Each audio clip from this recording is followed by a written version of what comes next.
To your introduction to Photoshop. Some of you might already know some Photoshop. Some of you, this might be the first time opening this program. We're going to learn to create a photo composition for yourself. You hopefully can create something using an image of yourself somehow to kind of create yourself doing other things. Hopefully something that has some meaning for you. So kind of looking in the assignment, you can see some of the examples that we've had from other students. The requirement is that you have to have a photo of yourself in there somehow. And you need to have text in here. And you need to use a minimum of 5 photos combined to create one image. You can use more than that if you want to, but 5 is the minimum. You can see that you don't necessarily have to show your face. You could use yourself as a silhouette. Notice that you could use other elements in here. Some things you can pull from the internet if you're not able to find things, although you are encouraged to use most, if not all, of your own photographs. Try to keep this as original as possible. We did talk about copyright, and for this first assignment, we're not that concerned, but as we go forward, we want to make sure that most of your images are of yourself.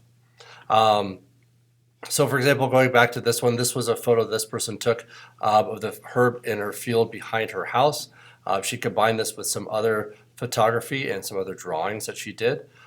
She actually used a long shutter speed to create these heart shapes in another photograph and add those on there, adding in a star background and then an additional moon plus the text that she put in there as well.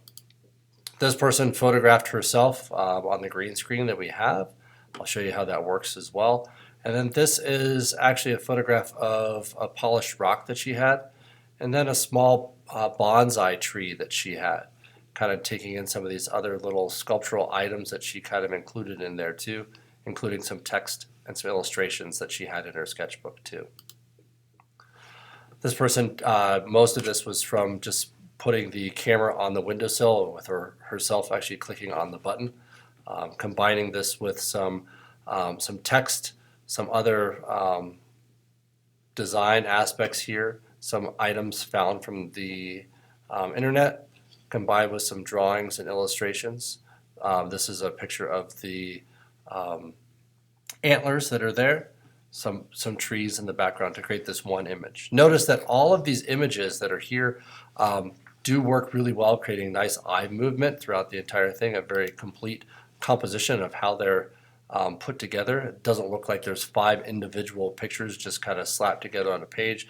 They all work really well together and all blend really well together to create one final image. And we're going to create a new document.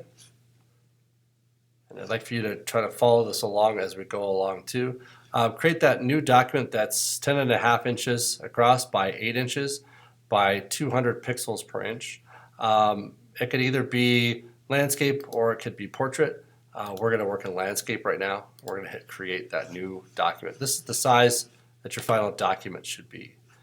We're going to take 2 pictures from the internet.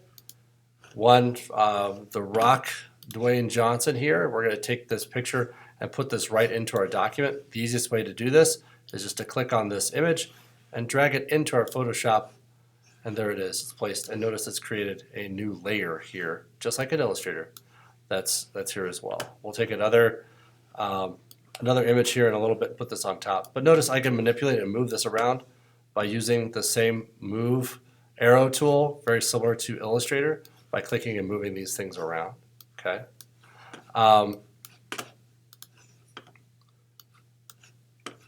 Notice that there's this auto select layer that's here as well. We'll talk about this in a little bit of why you might want to turn this on and off as we go along. You can change the size of this image very easily by hitting Command T. Command T will give you that bounding box that you can change the size. If you hold Shift down, that'll keep it proportional. Okay. We'll kind of make this to this size.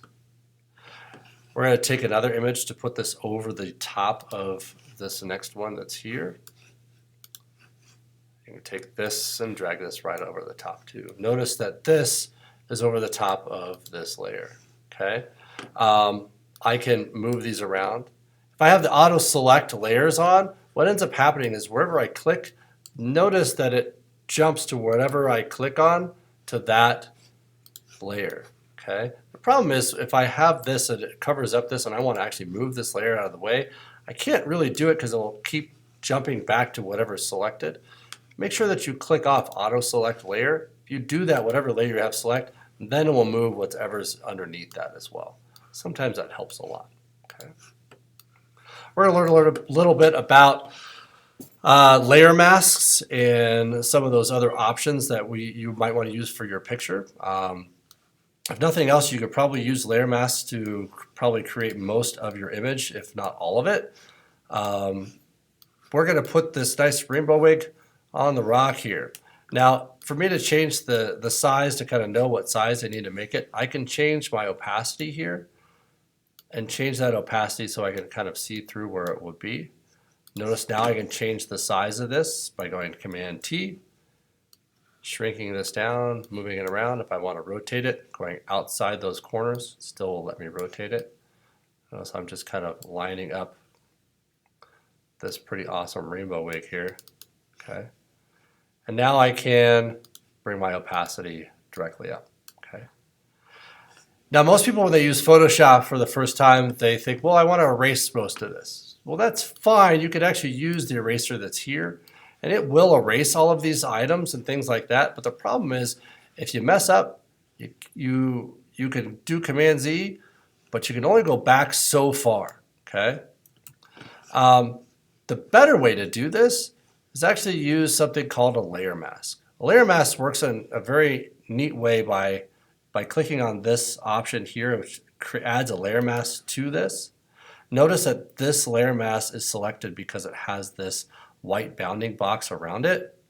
If I have the image selected, it has the image selected here. I want to adjust the layer mask. Using the layer mask, I could actually click on my paintbrush and notice that here I have black or white, whatever color is in front, that's what color I am painting with. Okay. So once I start painting with black, it goes away. If I switch this, start painting with white, it comes back. Okay. It's a very neat and easy way to do this. You can change the size of your paintbrush either by clicking on the bracket keys. Remember those bracket keys are right next to the P key, by going up or by going down. Another neat way of changing my size is if I hold Option and Command at the same time. I believe, nope, sorry, not Option and Command, it's Control and Option. By dragging side to side, I can change the size. By dragging up and down, I can change the hardness, basically if it's feathered or not. It's an easy way to change the size of this. By doing this with black, notice I can get rid of a lot of these items that are here outside of this. I can now give him that cool rainbow wig. Okay. I'll show you another way to select this too.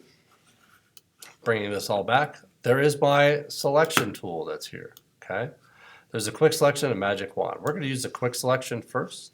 Notice that this is my layer mask. I want to select my image to select that. I actually just want the rainbow wig, so I'm just going to click on my rainbow wig here. Notice that selects it. Remember, if I want to get rid of things, okay, I'm going to hold down Option to go through this. Notice now I can start to change some of that. I have this selected that's here, okay? If I have that selection, I'm deleting my layer mask so I can show you adding a new one. I just have the selection that's here. With that selected, I can actually add my layer mask to this. Now it's just my rainbow wig. And I can put that in its appropriate place for Mr. Johnson. Okay. If I want to eliminate some of these things, I can come back with my paintbrush with black, kind of get rid of some of those things. I can add back to it some of those other brushes that are here. And I get something that looks, fairly realistic if you'd like to. That's layer masks. Okay. Another neat and interesting tool that some of you might want to use, there is the clone stamp tool. I want to mess around with this too if I'm on my layer, whatever layer I have selected.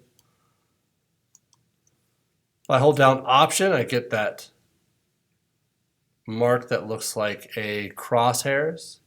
That is, once I click on that first and then let go of Option, that basically gives me whatever it's going to copy. So it's copying wherever that last part that I clicked. So if I copy that, I can actually draw those things back in. Okay. Wherever I click, I can copy, put things in multiple places.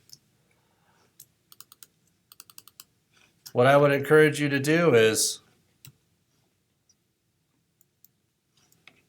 explore layer masks, explore the clone stamp tool, see how those kind of work, take some pictures from the internet, explore how the layers work on those options. Go into lynda.com and go through some of these Photoshop aspects, try different things with it as well.